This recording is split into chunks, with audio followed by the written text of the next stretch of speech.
Olá, pessoal, tudo bem? Seja bem-vindo, seja bem-vinda a mais essa aula de filosofia, tudo bem? Espero que todos vocês estejam bem, estejam cuidando bem da saúde. Na nossa aula de hoje, vamos avançar os nossos estudos aí, e eu gostaria que você pegasse seu livro, né, lá no capítulo 8, página 48, para a gente refletir filosoficamente sobre o tema que aí está, ok? Hoje nós discutiremos o seguinte tema: religião e Estado. Tá? Se a gente for analisar ao longo da história da filosofia, esse tema sempre se fez presente, né? Mas o que nós vamos refletir hoje é a questão da separação das esferas religiosas e do Estado na história das ideias políticas que a gente vai ver aí ao longo do próprio processo de construção da filosofia. Tudo bem? Vem comigo então, pegue seu material, pegue seu caderno, material de anotação, e vamos para a nossa aula de hoje. Página 48, beleza? Vamos lá então. Deixa eu botar aqui a imagem, colocar um pouquinho mais para o lado. Beleza. Vamos lá então. Vai aparecer como tema para a gente discutir aí, na verdade, subtemas, né? Entre a cidade celeste e a cidade terrena. Esse assunto aí entre a cidade celeste e a cidade terrena, ele vai tomar mais proporção, especialmente durante o período medieval, tá? Que eu já vou abordar no próximo slide. Mas vamos lá então. Se a gente for analisar ao longo da história da filosofia, tá? O estudo a respeito da moral religiosa e moral do Estado, nós vamos perceber que essas duas esferas sempre se fizeram presentes na história da humanidade. Tá? Vamos voltar lá na filosofia, tá? Na Grécia Antiga. Vamos analisar do seguinte modo. Mesmo sabendo que, com o surgimento da filosofia, houve um certo afastamento das explicações mitológicas, lembra que já estudamos isso aí? Tá? Antes do surgimento da filosofia, as explicações para todos os fenômenos, até mesmo para a organização da sociedade, ela é todos os fenômenos, tudo que ocorressem, era explicado com base no mito, ok? Então, as explicações mitológicas. Com o surgimento da filosofia, aos poucos, o mito foi sendo questionado e deixado de lado. Não significa que o mito foi abandonado, mesmo porque a civilização grega é marcada por, de acordo com a mitologia, com a participação de diferentes deuses na própria sociedade. Tá? Então, com o surgimento da filosofia, não houve um rompimento, uma ruptura muito brusca com o pensamento mitológico, mesmo porque a sociedade grega continuou ainda com resquícios da mitologia, tá? Com as crenças em várias divindades. E é nesse contexto que a gente pode citar o exemplo de Sócrates. Tá? Sócrates, por defender a filosofia em praça pública, né? Defender um método socrático para alcançar um conhecimento, que é chamado de maíltica, né? Reuniu ao redor de si várias pessoas, especialmente os mais jovens, que queriam discutir filosofia. E ele foi acusado, né? Por, além de corromper os jovens, né? Foi acusado de não crer nos deuses da cidade, não crer nos deuses que protegiam a polis. Essa acusação, né, revela mais uma vez que aqueles que fizeram essa tal acusação, seus acusadores, viam a necessidade de um fundamento religioso, tá, na própria cidade e na própria vida política dos indivíduos. E Sócrates, por não crer, né, nessas divindades, etc., foi acusado, né, pelo tribunal ateniense à morte, né, foi condenado à morte. Lembrando, estamos falando de uma Grécia onde já predominava, tá, o aspecto da democracia.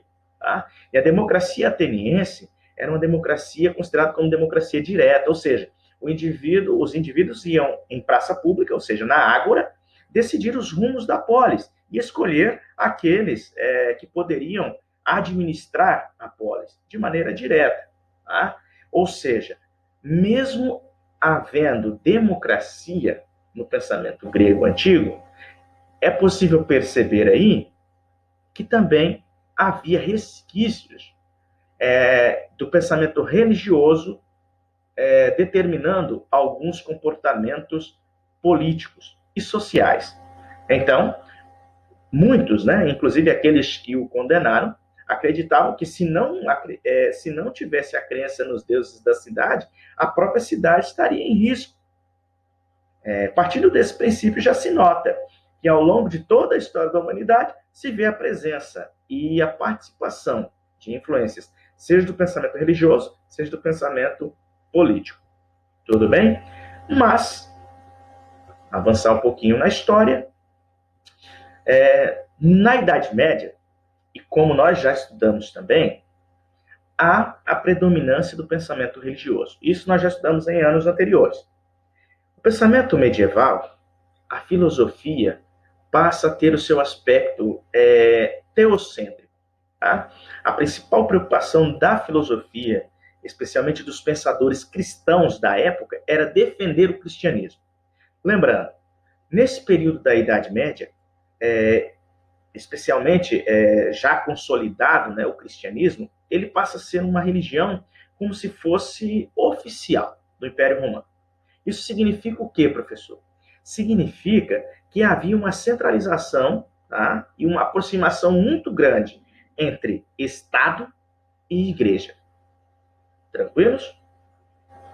Os monarcas desenvolviam os seus poderes, no caso, políticos, mas com a anuência e o consentimento da Igreja, especialmente da Igreja Católica. Tá? E nesse contexto, os pensadores cristãos se viam também na necessidade de entender esse dilema entre Igreja e Estado. Por quê? Porque até mesmo os escritos bíblicos deixavam claro que a obediência civil, ou seja, a obediência às leis estabelecidas, aos poderes estabelecidos, também fazia parte da própria virtude cristã. Então, o indivíduo, para ser um cristão autêntico, naturalmente ele deveria também obedecer às leis, às regras já estabelecidas no meio social. E aí vem o problema. Diante disso, muitos cristãos se viam e se sentiam divididos entre os valores da comunidade política a que pertence, a que ele está inserido ali, e os valores da fé cristã que ele aderiu. Se você observa no título lá do nosso slide, está assim, entre a cidade celeste e a cidade terrena. Para citar esse tema e para discutir esse tema, é necessário recordarmos as ideias de Santo Agostinho. Lembrando, na Idade Média, nós falamos logo no início desse slide aqui, vai acontecer uma aproximação muito grande entre o pensamento religioso e o pensamento filosófico também, o teocentrismo. Tá? O que significa isso? Vão usar a filosofia em defesa da fé. Destacam-se nesse período medieval diversos filósofos defensores do cristianismo. Nós podemos citar dois aqui imediato para você recordar que você já estudou. Santo Agostinho e um outro também que é fundamental, Tomás de Aquino. Nós não vamos trabalhar nessa aula abordando as ideias de Tomás de Aquino. Falaremos apenas de Agostinho aqui. Mas só para a gente recordar. Agostinho, para defender o cristianismo, ele busca lá na filosofia as ideias de Platão. Okay? E Tomás de Aquino busca as ideias de Aristóteles. Mas vamos para as ideias de Agostinho. Agostinho pensava que, para além dos conflitos, das desavenças e dos problemas políticos aqui, que a gente vive aqui na Terra, importa mais ainda para o ser humano trabalhar pela salvação da alma. Tá? Então, além desses problemas que a gente vive no dia a dia, Agostinho diz assim, é mais importante para o ser humano buscar a salvação da alma. Por quê? Porque ele vai propor a reflexão de que é necessário entender que existem dois aspectos, e ele vai classificar como cidade celeste, ou cidade de Deus, e cidade terrena, ou cidade dos homens. Como que? Com as características específicas de cada uma. Vamos lá, coloquei selecionado aqui, cidade celeste.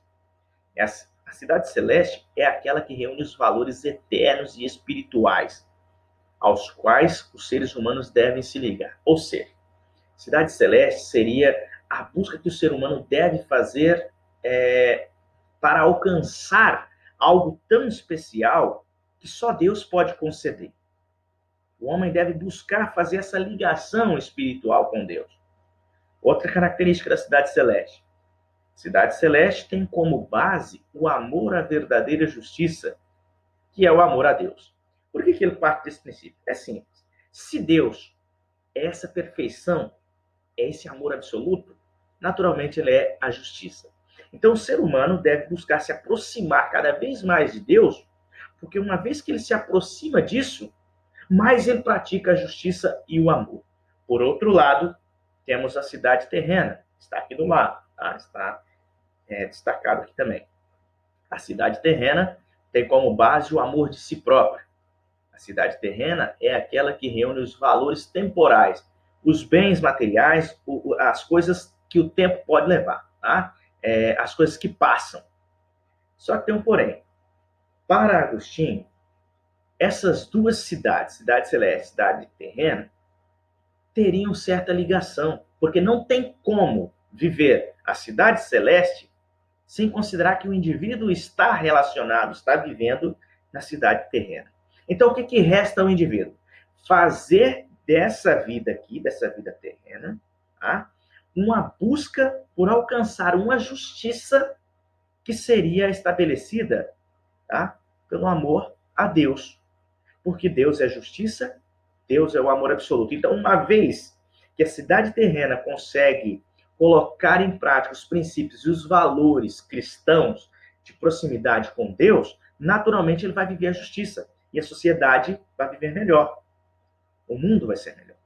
Ok? Então, a cidade celeste, atenção, em nenhum momento está falando que cidade celeste é o paraíso, é para onde a gente vai, é o céu. Não. Está falando que cidade celeste é aquela cidade onde se valoriza os princípios religiosos de amor a Deus, a justiça, amor ao próximo. Já a cidade terrena é aquela que é caracterizada pelo amor próprio, pelas coisas temporais, pelas coisas terrestres. Tudo bem? Vamos à frente. Contrariando os princípios, tá, que eram defendidos pelo cristianismo e pela filosofia do período medieval, o período moderno já vai trazer uma certa mudança nessa forma de pensar. Lembrando que no período moderno o período moderno representa um certo afastamento e rompimento, também não foi um rompimento imediato, mas representou uma mudança de pensamento em relação ao pensamento medieval. Porque em meio a esse contexto medieval, aí foi consolidando ao longo da história alguns sistemas, tá? Como o capitalismo, governos absolutistas, estavam se formando nesse momento.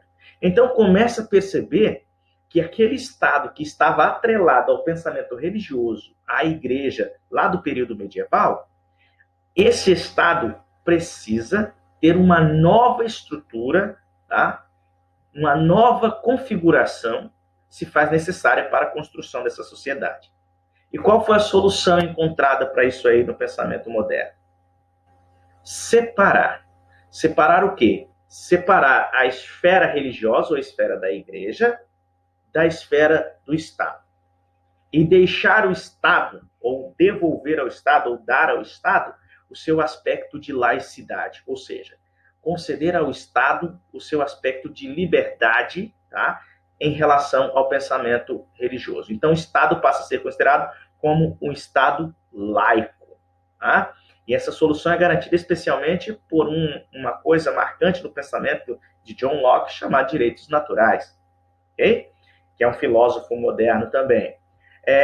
Esse Estado, então, vai começar a estabelecer as leis para a cidade, mas não mais baseadas naquelas leis da cidade celeste, mas sim aquelas leis que estão relacionadas àquilo que é próprio do indivíduo, que é próprio da esfera pública. Ok? Então o indivíduo passa, né, as leis da cidade dos homens, essas leis passam a ser públicas. E as leis daquilo que se refere a Deus, à religião, fica na esfera privada. Ou seja, o que é de aspecto religioso fica reservado ao que é da religião, ou seja, num espaço privado. O que é de direito, de respeito aos homens, a sociedade como um todo, está da esfera pública. Quem toma conta disso é o Estado, que agora passa a ser um Estado laico, tá? Sem interferência de concepções e valores e princípios religiosos. E com essa separação aí, o Estado acaba concentrando a si, tá? Concentrando sobre si grande poder. Tá? Então, o poder acaba sendo concentrado nas mãos do Estado. E a igreja não tem participação nesse processo de administração desses poderes. Tá? Então, o poder concentra-se na mão do Estado, a igreja não participa disso aí. No entanto, mesmo sabendo que há uma separação entre o Estado e a igreja, é necessário esse Estado agora, ainda que laico, buscar encontrar valores, princípios que pudessem ser comum para todo mundo.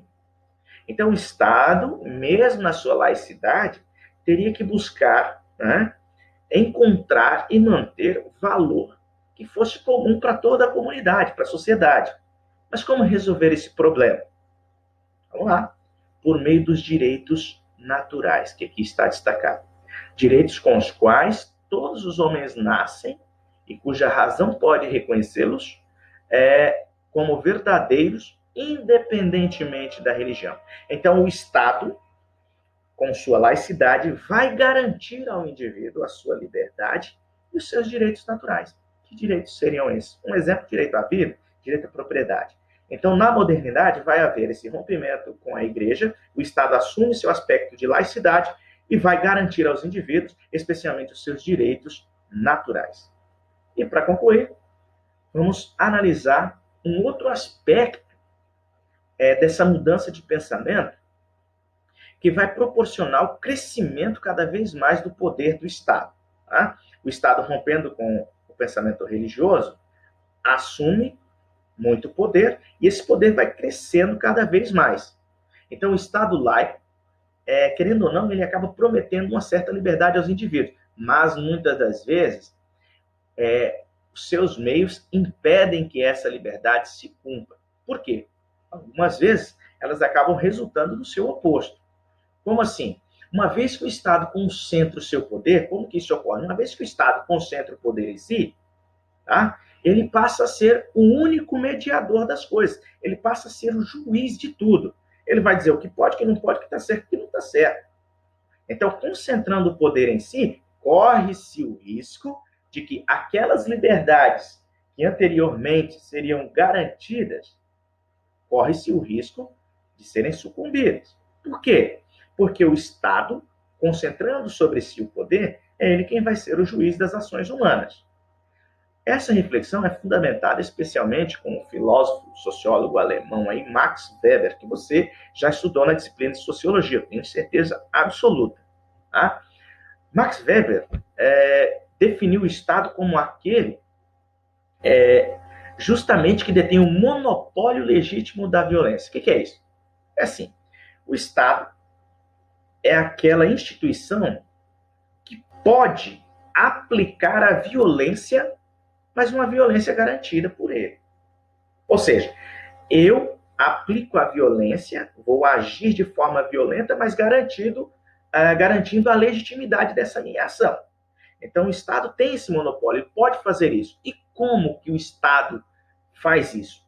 Especialmente, Max Weber fala que a partir do momento em que houve essa ruptura, né, da base moral cristã lá da Idade Média, né, da Europa cristã, que tinha interesses, tinham valores comuns baseados em princípios religiosos, quando se passa esse aspecto religioso para a esfera privada e o Estado assume a sua laicidade, passa a ser laico, gradualmente, tá? O Estado passa a absorver muito poder. O que isso vai promover na sociedade? Gradualmente, para que possa haver ordem, o que o Estado faz?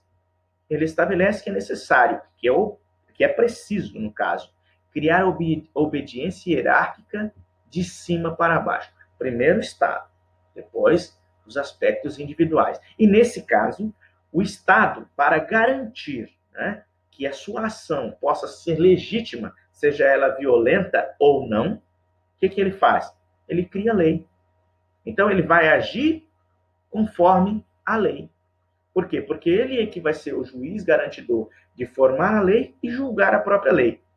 Para esse controle, né, para que esse controle seja efetivo, um número crescente e contínuo de meios jurídicos e burocráticos são criados. Ou seja, o Estado vai agir, ainda que de forma violenta ou não, mas legitimado, tá? Mas a sua ação passa a ser legítima porque existe uma série de leis, ou uma série de leis, que vão garantir a ação do Estado, seja ela violenta ou não. Tudo bem? Essa é a característica de uma nova concepção da ideia aí do poder que o Estado adquire nesse processo de separação e compreensão de Estado e religião. E dessa relação que existe, né, entre Estado e religião, que se faz presente até os dias de hoje. Tudo bem? Valeu, pessoal. Qualquer dúvida, é só mandar lá na plataforma a pergunta que a gente procura responder o mais rápido possível. Assim como nós já temos como combinado, né, lá na sala de aula, nós já fizemos isso, eu gostaria que você não deixasse acumular a tarefa, né? Seu livro, no final do capítulo 8, páginas 51 e 52, faça os exercícios da página 51 e 52 e a gente se vê na próxima aula. Um forte abraço, bons estudos e a gente se encontra na próxima. Tchau!